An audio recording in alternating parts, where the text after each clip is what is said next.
حکومت نے پیٹرولیم مصنوعات کی قیمتوں میں اضافہ کر دیا۔ پیٹرول کی قیمت میں 8 روپے 36 پیسے فی لیٹر اضافہ، نئی قیمت 266 روپے 79 پیسے فی لیٹر ہو گئی۔ ہائی سپیڈ ڈیزل 10 روپے 39 پیسے فی لیٹر مہنگا ہو گیا۔ ہائی سپیڈ ڈیزل کی نئی قیمت 272 روپے 98 پیسے فی لیٹر ہو گئی۔ نئی قیمتوں کا نوٹیفیکیشن جاری۔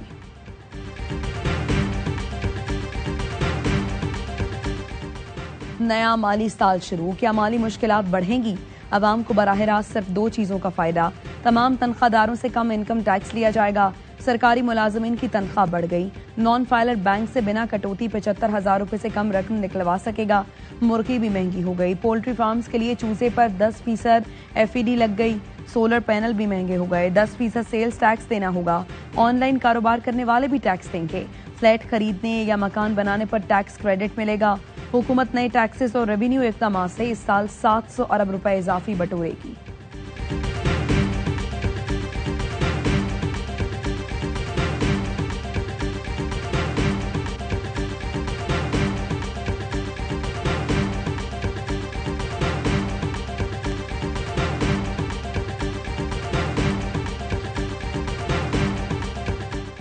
ستائیسویں ترمیم میں کیا ہونے جا رہا ہے؟ محمد مالک کی بڑی خبر، وزیر مملکت برائے قانون اور انصاف کی تائید، حکومت آئینی عدالت کی مدت میں توسیع کرے گی، آئینی عدالت کے ججوں کی ریٹائرمنٹ کی عمر 70 سال کر دی جائے گی، سپریم کورٹ کے ججوں کی مدت ملازمت نہیں بڑھائی جائے گی۔ محمد مالک کے سوال پر بیرسٹر عقیل بولے، ایسا کرنے کی ضرورت محسوس ہوئی تو یہ پارلیمان کا استحقاق ہے، پارلیمنٹ میں ترمیم لائی جا سکتی ہے۔ PTI کے بیرسٹر علی ظفر نے الزام لگایا، حکومت عدلیہ پر مکمل کنٹرول چاہتی ہے۔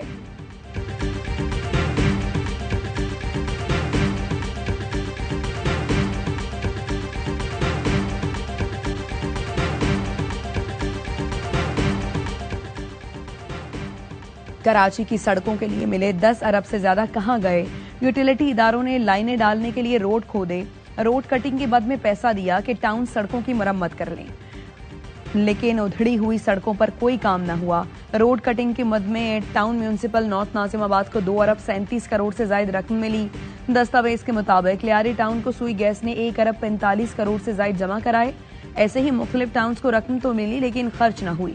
وزیر اعلیٰ نے ٹاؤن چیئرمینز کو سڑکیں تعمیر کرنے کی ہدایت بھی کی تھی۔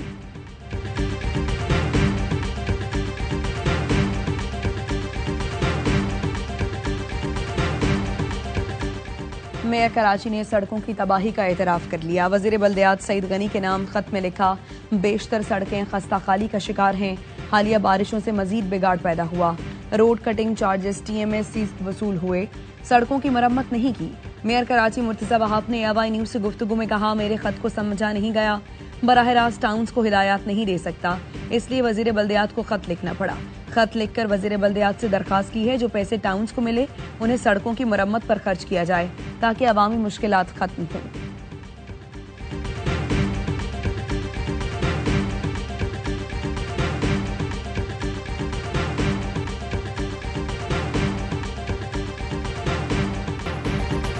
ابراہیم ایکارڈ سے متعلق دباؤ آیا تو اپنے مفادات دیکھیں گے، امریکہ کی ایسی کسی پالیسی کا حصہ نہیں بنیں گے جس سے ہمیں نقصان ہو۔ امریکہ سے تعلقات مشترکہ ضرورت ہیں، ان تعلقات سے معاشی اور سفارتی سطح پر فائدے ہو رہے ہیں۔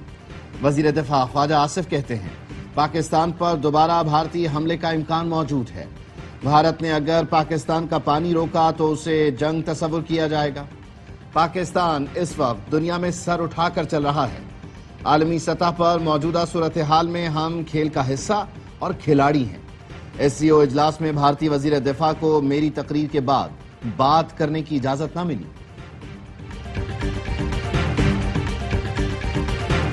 بھارت کی جانب سے پانی کا رخ موڑنا جنگ تصور کیا جائے گا، سینٹاز معاہدہ یک طرفہ طور پر معطل نہیں کیا جا سکتا، نئی دہلی اپنی پالیسیوں پر نظر ثانی کرے۔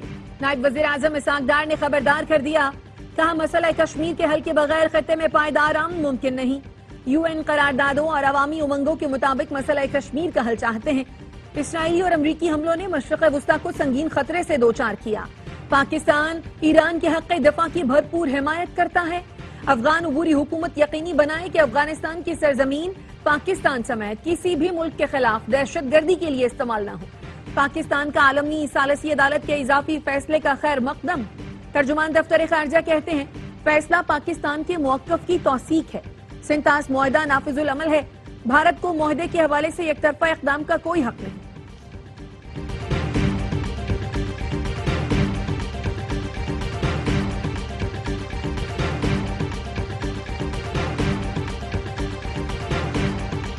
پاکستان کا پارلیمانی وفد نیو یارک میں کامیاب جبکہ بھارت ناکام رہا۔ اگر ہمارا وفد بر وقت نہ پہنچتا تو ایک اور موقع ضائع ہو جاتا۔ سینیٹر شہری رحمان کہتی ہیں ہمارا پیغام امن کا تھا۔ بھارت پاکستان کے خلاف شکایتیں لے کر گیا تھا۔ ہم نے سخت حالات دیکھے ہیں۔ جمہوریت اور مارشل لاء کا فرق بھی معلوم ہے۔ موجودہ نظام جمہوریت پر مبنی ہے۔ ایک مقبول لیڈر موجودہ نظام کو بری اقتصادی حالت میں چھوڑ کر گئے، اس سے نکلنے میں وقت لگے گا۔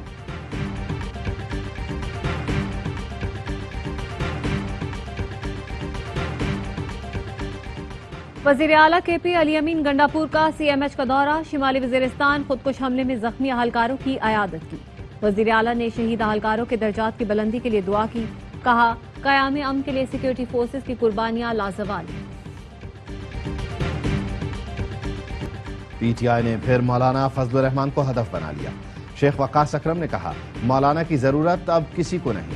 ہم نے مولانا کو عزت دینے کی کوشش کی لیکن ان کی قسمت میں نہیں تھا۔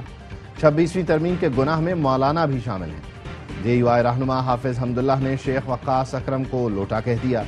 کہا یہ بانی سے بھی مخلص نہیں، کل انہیں بھی گالیاں دیں گے۔ بیرسٹر گوہر واضح کریں آپ کی یہی پالیسی ہے تو ہم بھی ترکی بترکی جواب دیں گے۔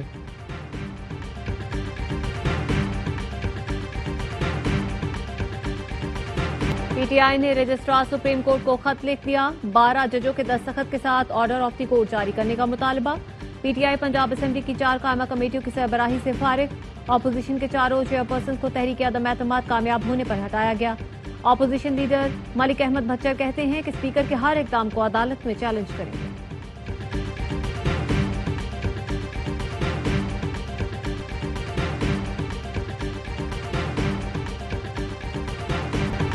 پاکستان عالمی سطح پر جاری موسمیاتی تبدیلیوں کے اثرات کی زد میں ہے۔ چیئرمین این ڈی ایم اے کہتے ہیں رواں برس معمول سے زیادہ بارشیں متوقع ہیں۔ پیشگی اقدامات کیے جا رہے ہیں۔ محکمہ موسمیات نے 5 جولائی تک تیز بارشوں کی پیش گوئی کی۔ پنجاب، سندھ اور خیبر پختونخوا میں اربن فلڈنگ کا خدشہ۔ کراچی میں دوسرا اسپیل 5 جولائی سے اثر انداز ہوگا۔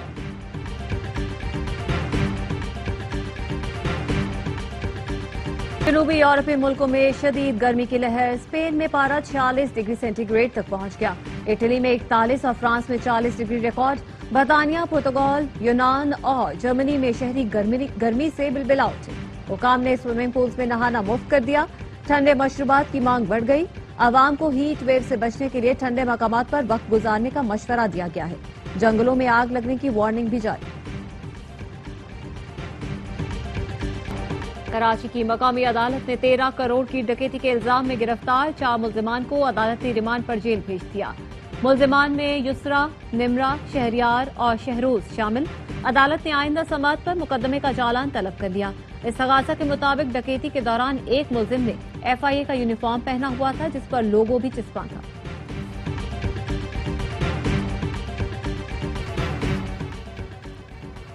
گجرانوالہ میں برتھ ڈے پر پیزا کھانے سے 2 بہنیں جان بحق۔ انٹرنیشنل کبڈی پلیئر نوید نے بیٹی کی سالگرہ پر پیزا منگوایا تھا۔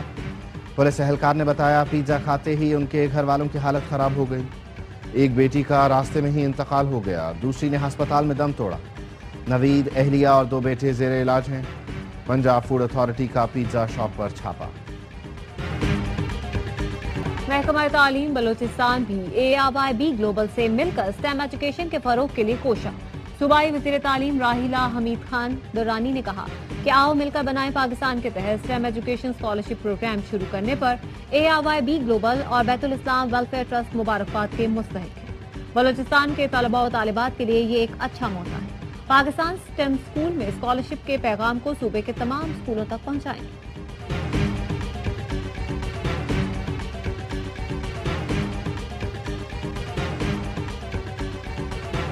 حکومت کا پرائمری کی سطح پر آرٹیفیشل انٹیلیجنس کی تعلیم متعارف کرانے کا فیصلہ۔ بچے اور بچیوں کو پرائمری اسکولوں میں آرٹیفیشل انٹیلیجنس سکھائیں گے۔ وزیر IT شہزہ فاطمہ کی قائمہ کمیٹی کو بریفنگ، بتایا وفاقی حکومت نصاب پر نظر ثانی کے لیے کام کر رہی ہے، جن جامعات کے IT گریجویٹس کو نوکریاں نہیں ملی ان کے لیے سزا اور جزا ہونی چاہیے، HEC کو ایسی یونیورسٹیز کی فنڈنگ روک دینی چاہیے۔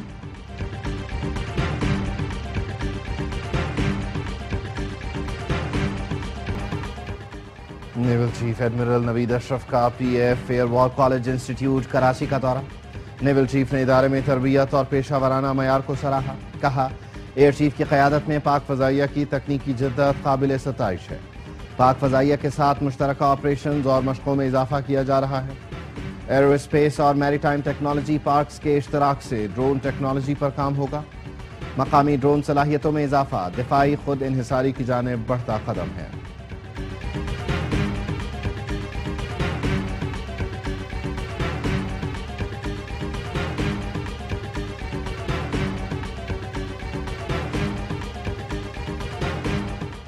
پاکستان، ایران اور ترکی کو سیاسی دفاعی اسٹریٹجک اتحاد بنانا چاہیے، مسلم ممالک اختلافات ختم کر کے دشمن کے خلاف متحد ہو جائیں، امیر جماعت اسلامی حافظ نعیم الرحمان کی ایرانی سفیر سے گفتگو، رضا میری مقدم کا امیر جماعت اسلامی کے اعزاز میں سہرانہ، ایرانی قیادت کی طرف سے اظہار تشکر کا خط دیا، اسرائیلی جارحیت کے خلاف حمایت پر جماعت اسلامی کا شکریہ ادا کیا۔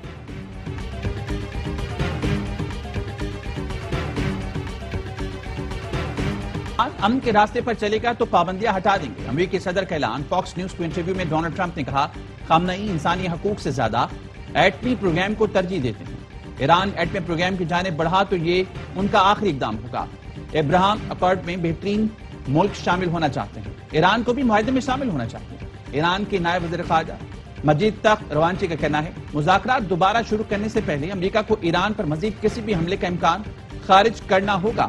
ٹرمپ انتظامیہ نے ثالثوں کی وساطت سے بتایا کہ وہ دوبارہ مذاکرات شروع کرنا چاہتے ہیں، کوئی تاریخ طے نہیں ہوئی۔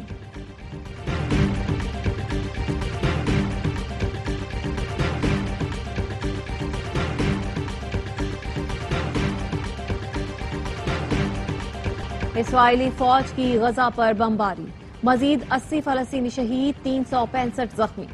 مشرقی غزہ میں امداد کے منتظر افراد پر فضائی حملے میں 47 افراد لقمہ اجل بنے، رفح میں امدادی مرکز کے قریب بمباری سے 15 فلسطینی جان سے گئے، جبالیہ میں متعدد مکانات ملبے کا ڈھیر بن گئے۔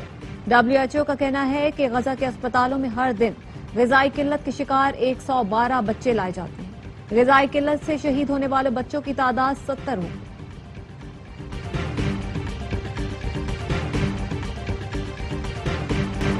معروف صوفی بزرگ حضرت بابا فرید الدین گنج شکر کے عرس کی تقریبات جاری، دنیا بھر سے آئے زائرین پاک پتن میں موجود، بہشتی دروازے کی قفل کشائی کل رات کی جائے گی۔